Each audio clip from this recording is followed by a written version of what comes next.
ចាសួស្តីបងប្អូនទាំងអស់គ្នាឥឡូវនេះយើងមកធ្វើនំមួយប្រភេទ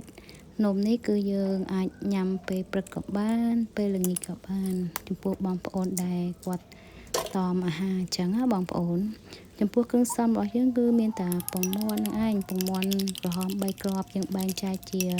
2ផ្សេងគ្នាទៅ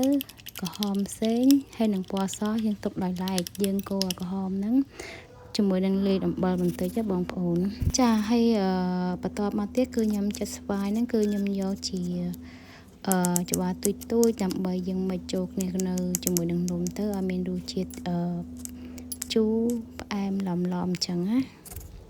ចាហើយបន្តមកទៀតគឺខ្ញុំយកផ្លែចេកផងដែរគឺខ្ញុំយកមកមិចជាមួយនឹងផ្លែស្វាយចូលគ្នាដើម្បីឲ្យមាន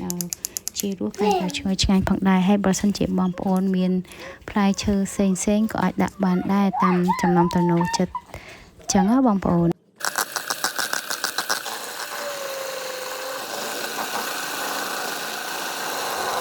ចាហើយបន្តមកទៀតគឺយើងយកពងមាន់សដែលយើងទុកដោយឡែកក្នុងហ្នឹងគឺខ្ញុំយកទុកនៅក្នុងទូដើម្បីឲ្យត្រជាក់បងប្អូនពីព្រោះពេលណាដែលត្រជាក់គឺយើងវៃគ្រឿងទៅគឺវាបានសស្អាតហើយជាមួយនឹងខាប់ដែរចាឥឡូវពងមាន់របស់យើងគឺយើងបានវៃជាមួយនឹងម៉ាស៊ីនទៅគឺវាឡើងខាប់តែម្ដង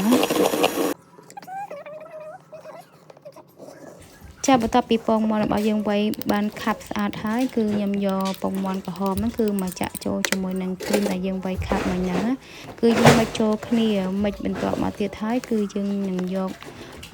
លបាយនេះទៅចាក់នៅក្នុងជាមួយនឹងខ្ទះផងដែរ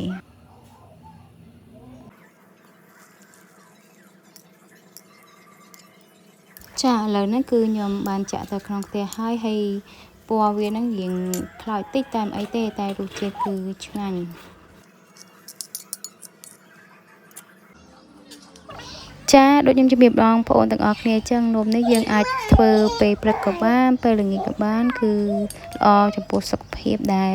បងប្អូនគាត់រក្សាគីឡូកុំឲ្យឡើងអញ្ចឹងណាអញ្ចឹងអាចធ្វើទាំងអស់គ្នាណាអរគុណច្រើនសូមជម្រាបលា